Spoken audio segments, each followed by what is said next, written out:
Soal 1, dalam alternatif penyelesaian sengketa, dikenal ada 3 pendekatan penyelesaian sengketa, yakni power based, right based, dan interest based. Apa yang dimaksud dengan interest based tersebut dan bagaimana perbedaan antara interest based dengan power based dan right based? Jelaskan dengan mengemukakan contoh.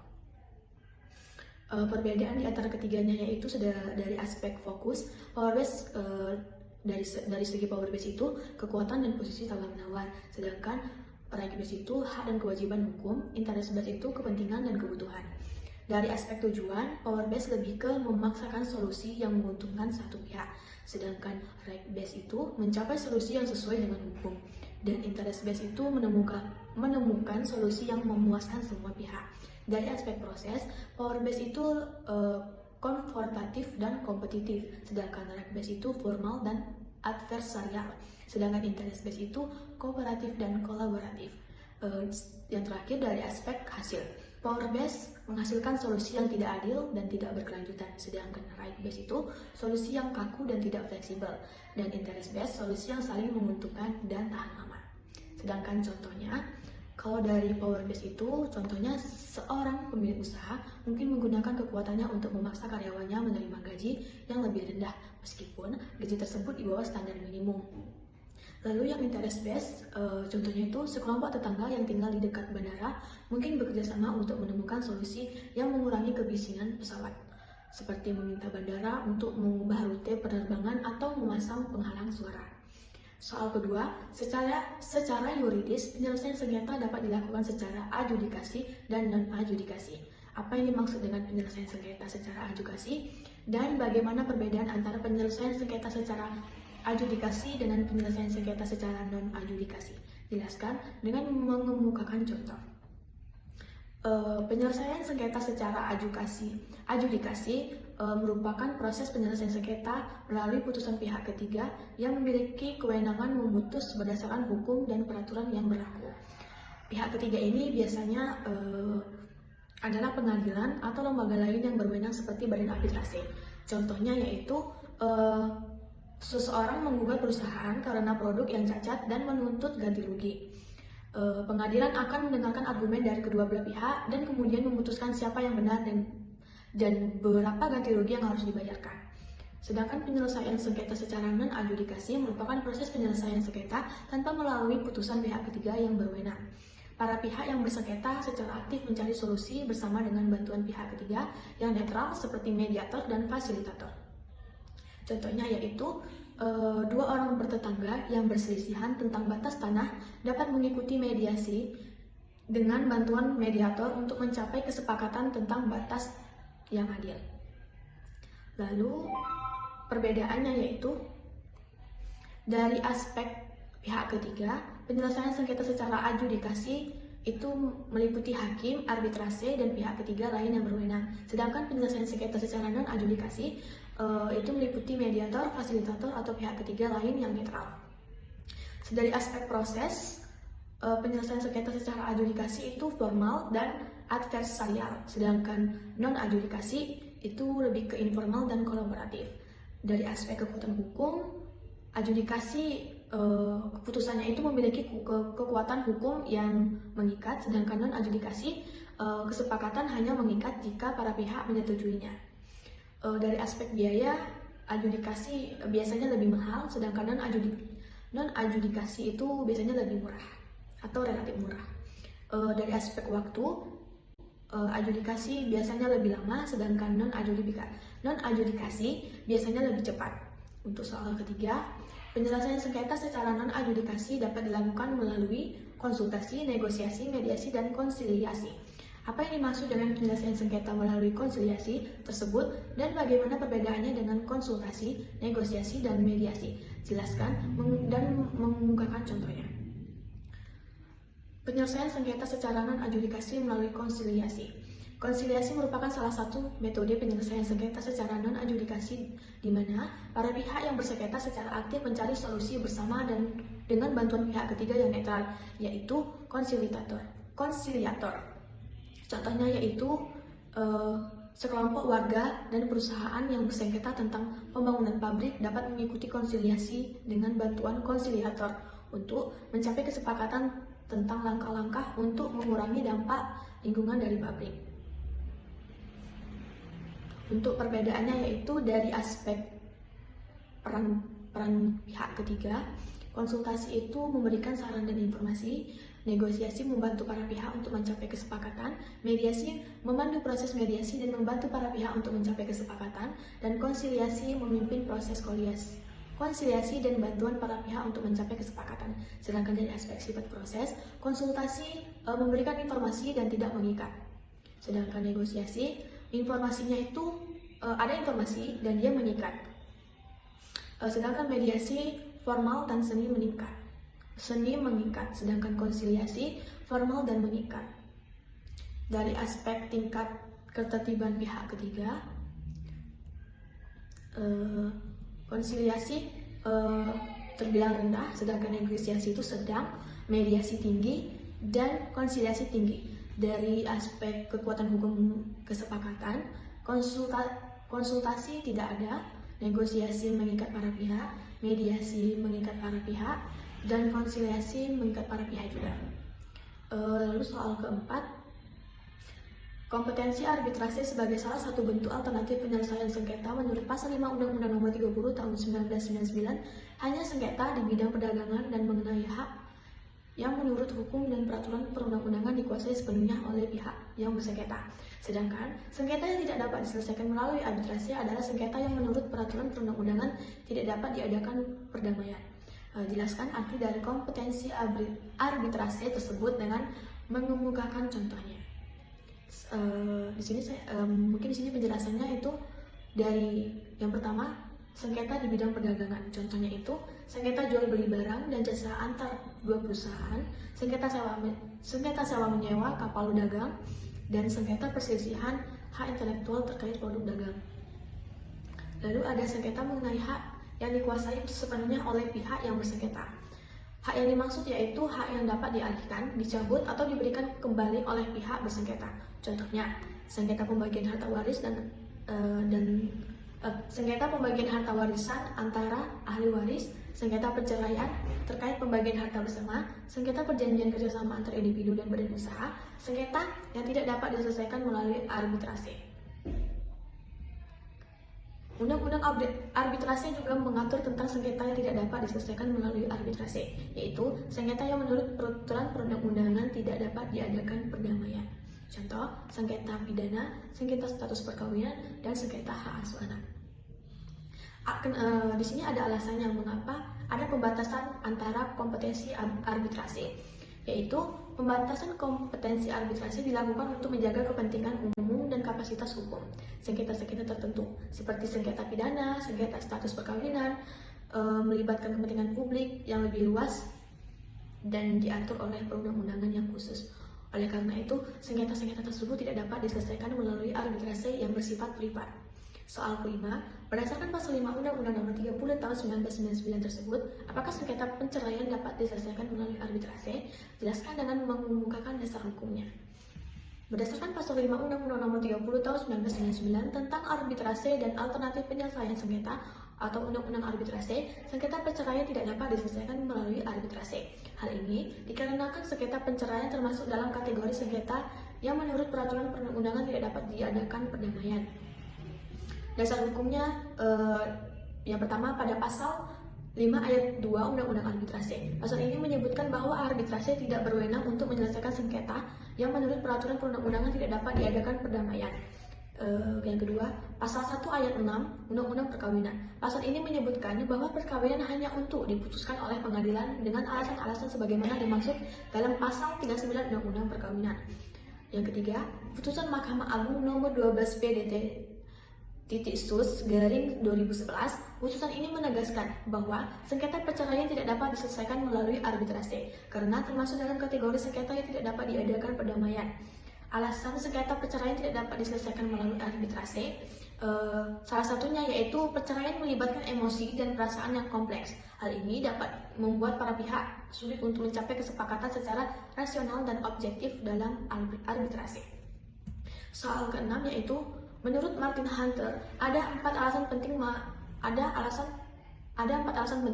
maka para pihak lebih memilih arbitrase dalam penyelesaian sengketa berbagai sengketanya, yakni flexibility, focus on the main issue, dan speed and cost. Apa yang dimaksud dengan focus on the main issue tersebut dan apa pula arti flexibility, speed and cost? Jelaskan dengan mengemukakan contohnya.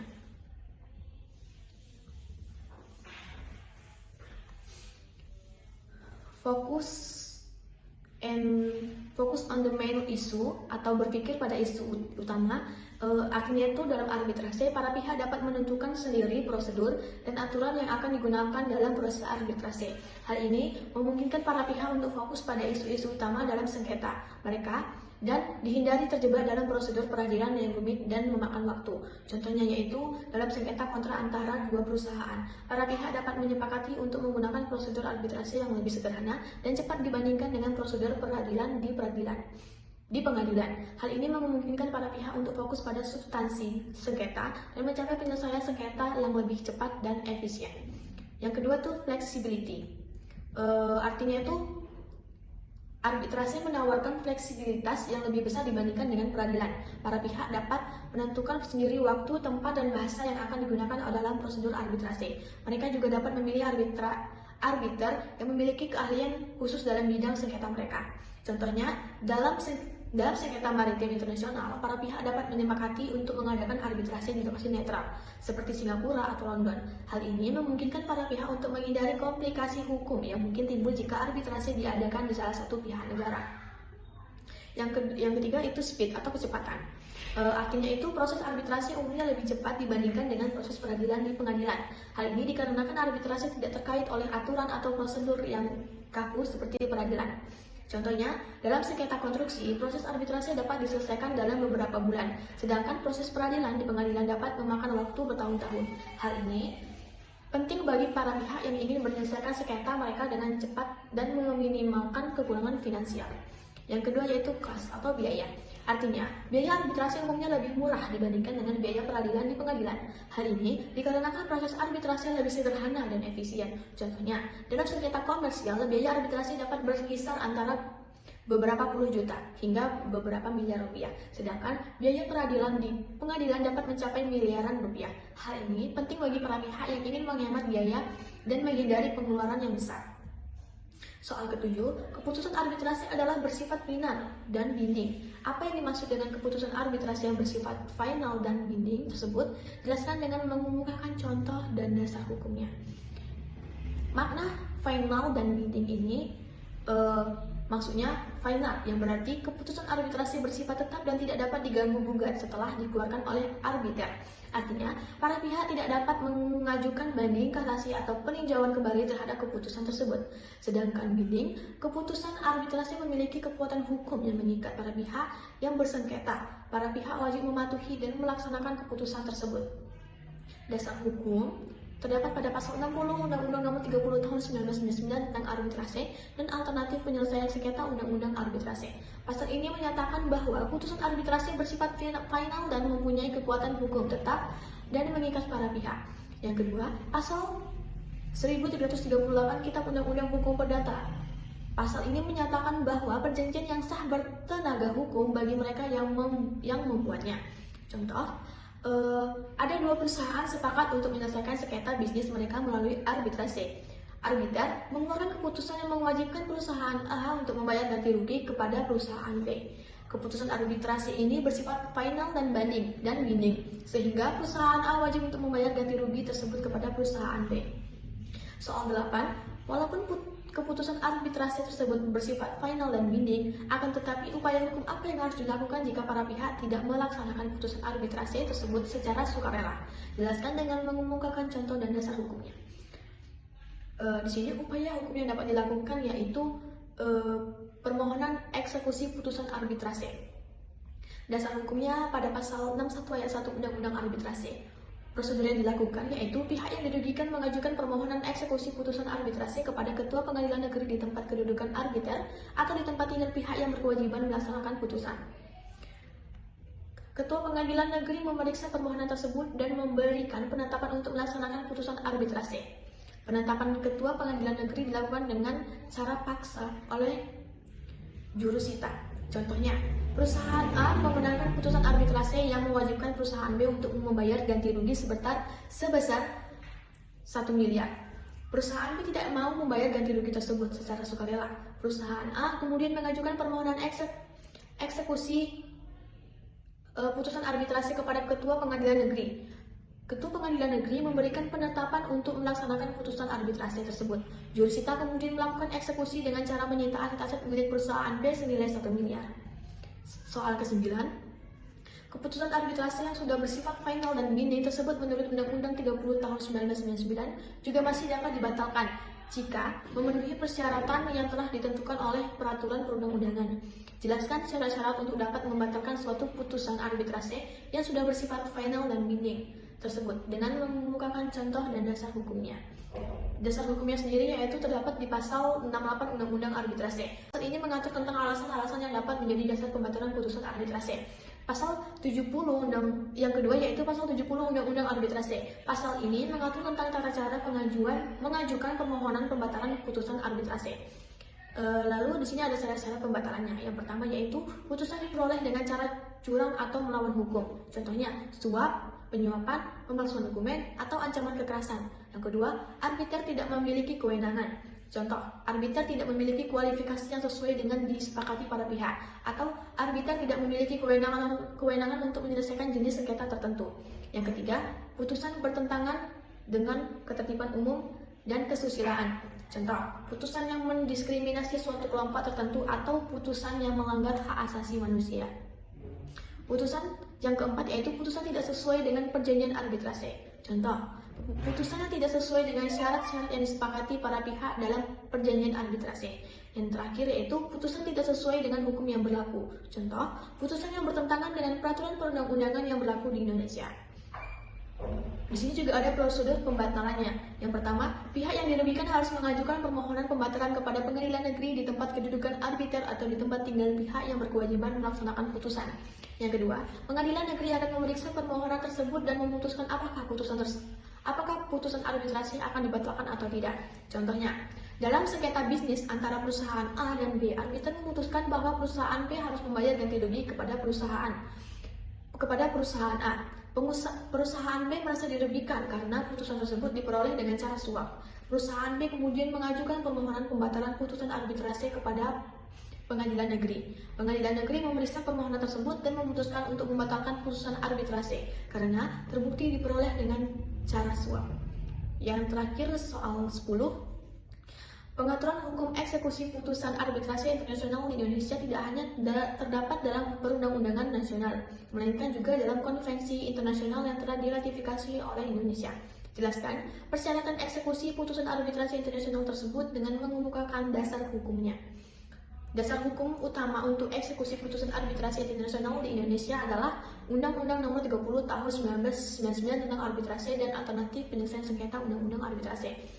Terdapat di pasal 66 yang mengatur tentang persyaratan eksekusi putusan arbitrase internasional. Yang kedua, terdapat di pasal 67 yang mengatur tentang prosedur permohonan eksekusi putusan arbitrase internasional. Konvensi-konvensi internasional yang telah diratifikasi Indonesia, yang pertama yaitu Konvensi New York tentang pengakuan dan pelaksanaan putusan arbitrase internasional. Yang kedua yaitu Konvensi ICSID tentang penyelesaian perselisihan antara negara dan warga negara lain mengenai penanaman modal. ICSID persyaratan persyaratan eksekusi putusan arbitrase internasional. Secara umum, persyaratan eksekusi putusan arbitrase internasional di Indonesia adalah sebagai berikut. Yang pertama, putusan dibuat oleh lembaga arbitrase yang berwenang. Lembaga arbitrase tersebut harus diakui dan terdaftar di Indonesia. Lembaga arbitrase tersebut harus memiliki kewenangan untuk menyelesaikan sengketa yang bersangkutan. Yang kedua, putusan tidak bertentangan dengan ketertiban umum dan kesusilaan. Putusan tidak boleh melanggar hukum, asusila, dan bertentangan dengan nilai-nilai yang dijunjung tinggi di Indonesia. Yang ketiga, putusan telah diserahkan dan didata oleh arbiter atau kuasanya. Arbiter atau kuasanya harus menyerahkan putusan kepada Panitera, Pengadilan Negeri Jakarta Pusat. Putusan tersebut harus terdaftar dalam buku data putusan arbitrase internasional. Yang keempat, negara pihak telah meratifikasi konvensi yang berkaitan. Indonesia telah meratifikasi New York Convention dan ICSID Convention.